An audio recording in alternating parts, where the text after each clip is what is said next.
नमस्कार, मैं हूं अंजलि डोगरा। इंडिया क्रांति न्यूज में आपका स्वागत है। अब आज के कुछ मुख्य समाचार।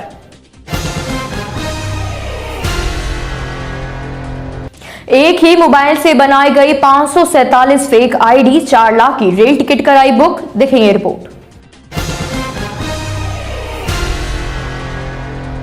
अगर आपको दिवाली पर घर जाने के लिए रेल टिकट नहीं मिला तो इसकी वजह दिल्ली एनसीआर के सक्रिय दलाल ही हैं।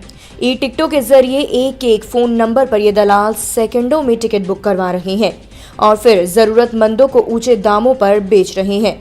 उत्तर रेलवे से मिली जानकारी के अनुसार ऐसे दलालों के खिलाफ कार्रवाई की जा रही है। मंगलवार को ही ऐसे 2 बड़ी कार्रवाई हुई।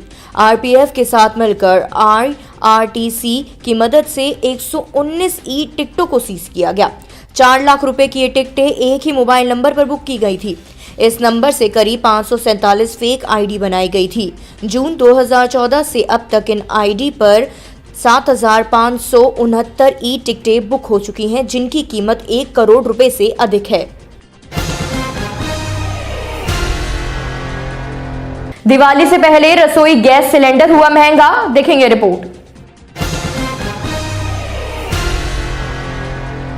दिवाली से ठीक पहले सब्सिडी और गैर सब्सिडी वाले एलपीजी सिलेंडरों की कीमत में बढ़ोतरी की गई।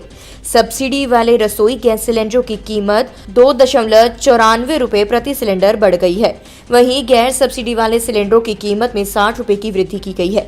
सिलेंडर के आधार पर मूल्य में बदलाव और उस पर कर के प्रभाव से दाम में वृद्धि हुई है। इंडियन ऑयल ने बयान में कहा कि 14.2 किलो के सब्सिडी युक्त एलपीजी सिलेंडर का दाम बुधवार रात्रि से 502.40 रुपए से बढ़कर 505.34 रुपए प्रति सिलेंडर हो गया है। कोर्ट परिसर में वकीलों ने 2 दरोगाओं को पीटा, एसपी से की हाथापाई। देखेंगे रिपोर्ट। उत्तर प्रदेश के सीतापुर में कोर्ट परिसर में वकीलों ने पुलिस अधीक्षक से अभद्रता की। बीच बचाव कर रहे पीआरओ और हमराह दरोगा को भी नहीं बख्शा गया। 2 दरोगाओं की पिटाई की गई। बढ़ते हंगामे के बीच जिला जज की मध्यस्थता के मामला शांत हो गया। एसपी का कहना है कि आरोपी वकीलों के खिलाफ कार्रवाई की जाएगी। एसपी प्रभाकर चौधरी का कहना है कि आंख अस्पताल चौराहा से सीतापुर क्लब पर अवैध कब्जा हटाने को लेकर बुधवार दोपहर जिलाधिकारी की ओर से निर्देश दिए गए। जिलाधिकारी शीतल वर्मा के साथ वे भी मौके पर पहुंचे। अतिक्रमण हटाकर संचालक अधिवक्ता ओम प्रकाश गुप्ता और रामपाल सिंह को गिरफ्तार किया गया। मौके से काफी मात्रा में शराब बरामद की गई। इसी के बाद मॉनिटरिंग सेल की मीटिंग में शामिल होने के कारण जिला जज के पास पहुंचे। ऑस्ट्रेलिया में डूबी अंतर्राष्ट्रीय खिलाड़ी परिजनों ने मांगा 35 करोड़ का मुआवजा। देखेंगे रिपोर्ट।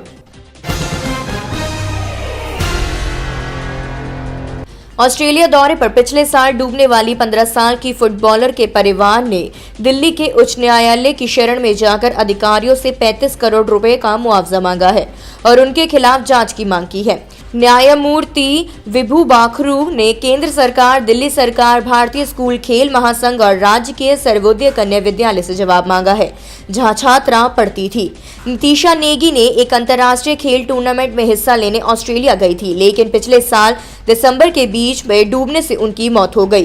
पूर्वी दिल्ली के सरकारी स्कूल की छात्रा नितिशा को हॉल्डफास्ट मरीना बीच में डूबी, जहां पर मैच के बाद अपने 4 दोस्तों के साथ गई थी।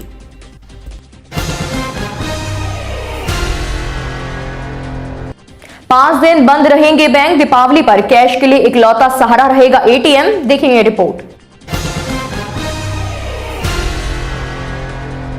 दीपावली पर्व समूह समय लोगों को कैश क्राइसिस का सामना करना पड़ता है। इस बार 5 दिन तक लगातार बैंक बंद रहेंगे। त्योहारी खरीद फरोख्त के चलते एटीएम भी दगा दे सकते हैं।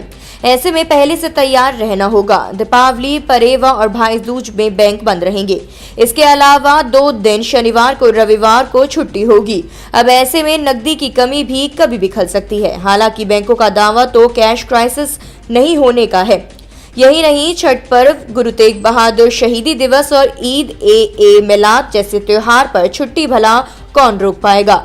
ऐसे में नवंबर के आखिरी 23 से 2018 को ईद ए मिलाद का पर्व मनाया जा सकता है, जबकि अगले दिन यानी शनिवार 24 को गुरु तेग बहादुर शहीदी दिवस पर कई राज्यों में अवकाश रहेगा।